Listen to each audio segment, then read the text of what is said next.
Hello again, friends. Welcome to the first Sunday of Winter Holiday Month. We start with a request.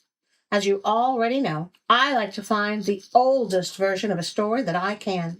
Well, thanks to NPR's Jessica Pupovac, I was able to find the original Rudolph the Red-nosed Reindeer. And do you know what surprised me more than anything? I had never read it. You see, Robert L. May wrote the story for his bosses at Montgomery Ward. The book was used as a promotion for the department store. The story might have ended there, except that the CEO of Montgomery Ward, Sewell Avery, gave Mr. May the rights to his story. Well, as luck would have it, Mr. May's brother-in-law, Johnny Marks, was a songwriter. Mr. May asked Mr. Marks to write a song about his beloved reindeer. Well, they did, and he shopped it around, and it was picked up by Gene Autry. Now, most of you won't know who Gene Autry was, but he was known as the singing cowboy. But do you recall the most famous reindeer of all? At the height of his fame, he was a musician, singer, composer, rodeo performer, and movie star who owned a baseball team, a television station, and several radio stations. Gene Autry personified the idea that the American cowboy was a straight-shooting, honest, brave, and true gentleman who loved nothing more than to croon under the stars near a campfire with his best gal beside him. Oh, and kick bad guy butt, but in a nice way. Well, he sang that song we all know, and it sold more than 25 million copies. The rest, as they say, is history.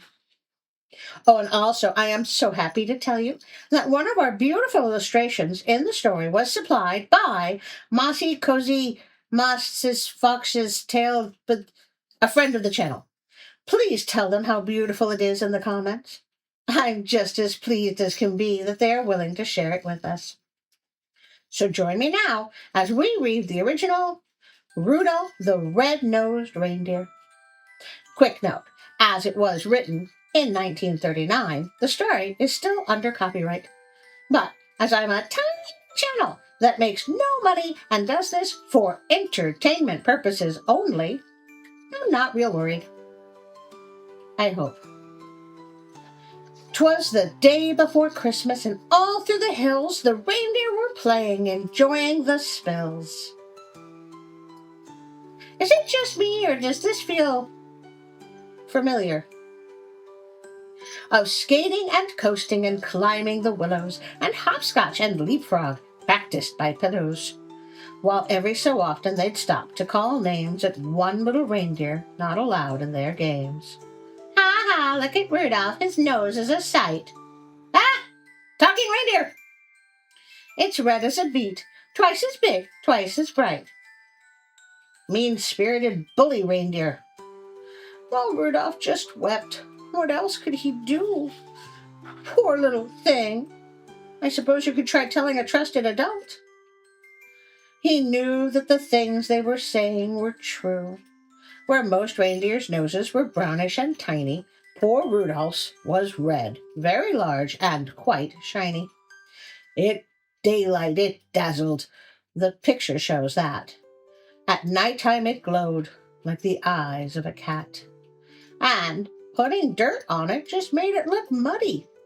Oh boy, was he mad when they nicknamed him Ruddy. Actually, he sounds like quite a fetching reindeer. I'm sure he's very fine looking. Although he was lonesome, he always was good, obeying his parents as good reindeer should. That's why on this day Rudolph almost felt playful. He hoped that from Santa, soon driving his sleigh full of presents and candy, dollies and toys for good little animals, good girls and boys, he'd get just as much, and this is what pleased him, as the happier, handsomer reindeer who teased him. Coal! Coal for every one of them! As night and a fog hid the world like a hood, he went to bed hopeful. He knew he'd been good. while way, way up north, on this same foggy night, old Santa was packing his sleigh for its flight. This fog, he complained, will be hard to get through. He shook his round head, and his tummy shook too. Without any stars or a moon as a compass, this extra dark night is quite likely to swamp us. To keep from collisions, we'll have to fly slow. To keep our direction, we'll have to fly low. We'll steer by the streetlights and houses tonight in order to finish before it gets light. Just think how the boys' and girls' faith would be shaken if we didn't reach 'em before they awaken. Come Dasher, come Dancer, come Prancer and Vixen, come Comet, come Cupid, come Donner and Blitzen. I wonder when Dunder became Donner. Google? The 1949 song calls them Donner and Blitzen. Ha! So it's all this story's fault. Got it. Be quick with your suppers, get hitched in a hurry. You too will find fog a delay and a worry. And Santa was right, as he usually is. The fog was as thick as a soda's white fizz. Well, that would mean they couldn't see anything at all. And also, aren't weather patterns different in different areas? Oh no! It's Stephen King's The Fog! This story just got a whole lot darker. Just not getting lost required all Santa's skills. With street signs and numbers more difficult still, he tangled in treetops again and again, and barely missed hitting a tri-motored plane. He still made good speed, with much twisting and turning, as long as the street lamps and house lights were burning. At each house first, noting the people who lived there, he'd quickly select the right presents to give there. He rhymed there with there. By midnight, however, the last light had fled, for even big people have then gone to bed. Because it might wake them, a match was denied him. Oh my, how he wished for just one star to guide him. Through dark streets and houses, old Santa fared poorly. He now picked the presents more slowly, less surely. He really was worried, for what would he do if folks started waking before he was through? The air was still foggy, the night dark and drear, when Santa arrived at the home of the deer. Deers live in homes? Bambi lied to me? A ledge that he tripped on while seeking the chimney gave Santa a spill and a painfully skinned knee. The room he came down in was blacker than ink. He went for a chair and then found it a sink. The first reindeer bedroom was so very black, he tripped on the rug and fell flat on his back. So dark that he had to move close to the bed and squint very hard on the sleeping deer's head before he could choose the right kind of toy, a doll for a girl and a train for a boy. That's genderist. What if I wanted a doll? But all this took time and filled Santa with gloom, while slowly he groped toward the next reindeer's room. The door he'd just opened, when, to his surprise, a dim but quite definite light met his eyes. The light wasn't burning, the glow instead, from something that lay at the head of the bed. And there lay, but wait now, what would you suppose? The glowing, you've guessed it, was Rudolph's red nose. So this room was easy. This one little light let Santa pick quickly the gifts that were right. How bright is his nose? Did Rudolph grow up near a nuclear power plant? How happy he was till he went out the door. The rest of the house was as black as before, so black that it made every step a dark mystery, and then came the greatest idea in all history. He needed a flashlight? He went back to Rudolph and started to shake him. Of course, very gently, in order to wake him. And Rudolph could scarcely believe his own eyes. You can just imagine his joy and surprise at seeing who stood there so real and so near, while telling the tale we've already told here. Poor Santa's sad tale of distress and delay, the fog and the darkness and losing the way. The horrible fear that some children might waken before his complete Christmas trip had been taken. And you, he told Rudolph, may yet save the day. Your wonderful forehead may yet pave the way for a wonderful triumph. It actually might. Old Santa, you notice, was extra polite. To Rudolph, regarding his wonderful forehead, to call it a big shiny nose would be horrid.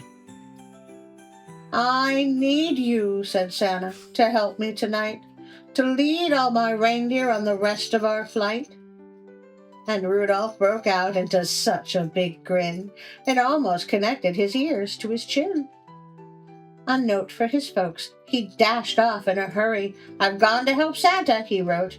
Do not worry. Ah! A reindeer that can write! Said Santa, my sleigh I'll bring down to the lawn. You'd stick in the chimney, and flash, he was gone. So Rudolph pranced out through the door very gay and took his proud place at the head of the sleigh. The rest of the night, well, what would you guess? Old Santa's idea was a brilliant success.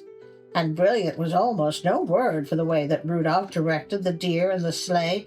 In spite of the fog, they flew quickly and low, and made such use of the wonderful glow. Poor Rudolph's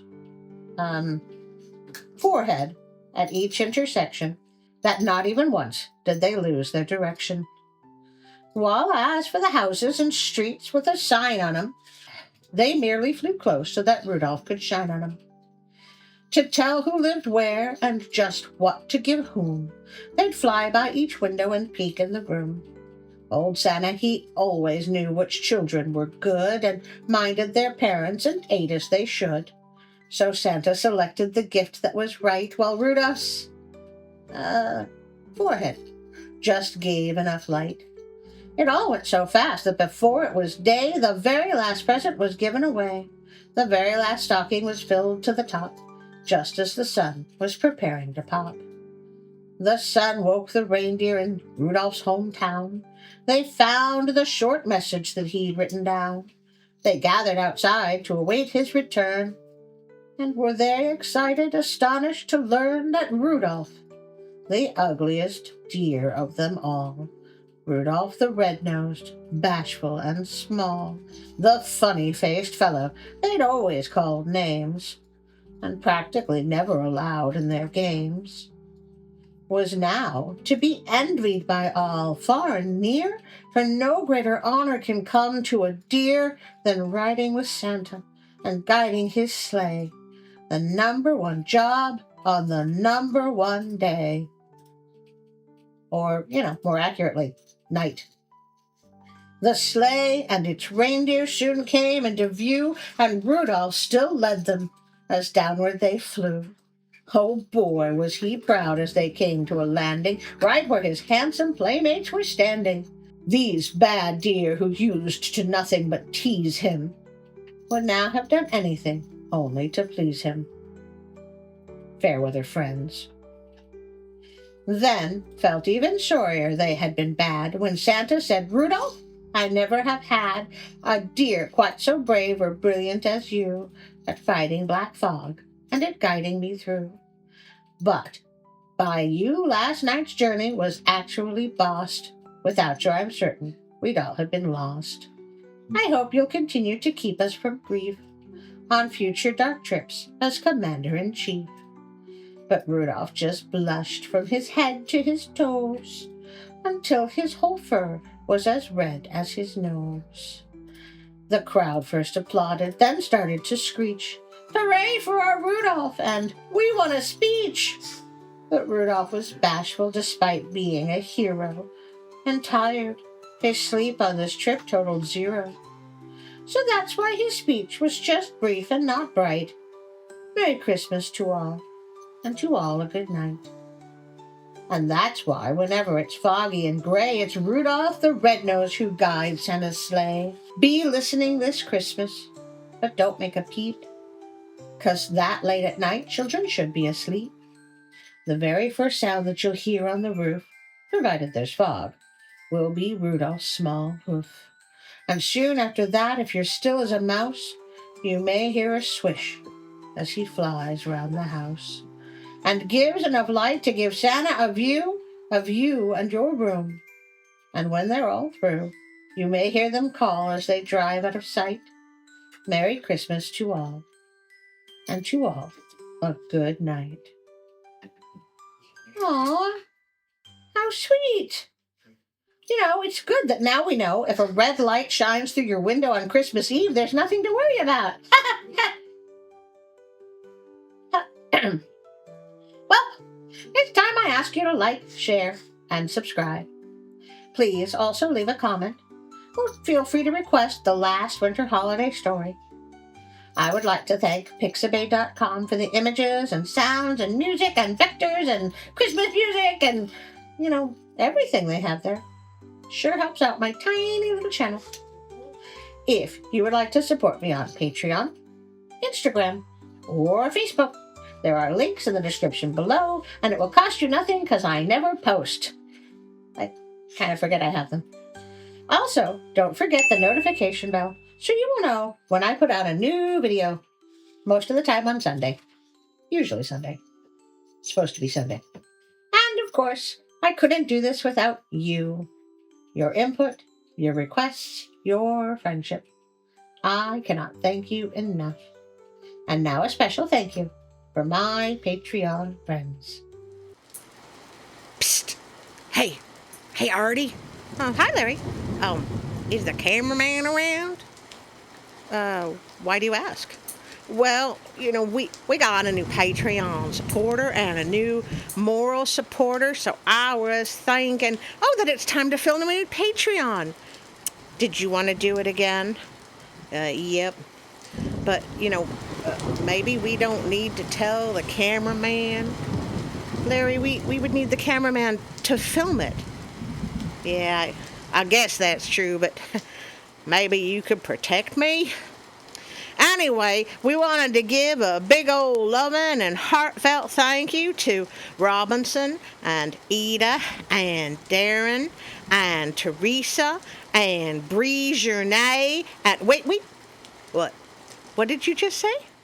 Oh, I figured it was somebody's name, so you was just mispronouncing it the way you always do. Thanks for that, Larry. Oh, you are very welcome, Artie. And Karen and William and my friends Josh, Collen, and Callum, and Celeste, and Artie's mom, and HW, and Bernie, and Mike from Japan, and now also Kyla. And for moral support, we have Darla and also Alicia. By joining our Patreon friends, you get access to bloopers and pictures that are done by the cameraman, and also more images of Rosie and Tiger. Artie, what are you doing?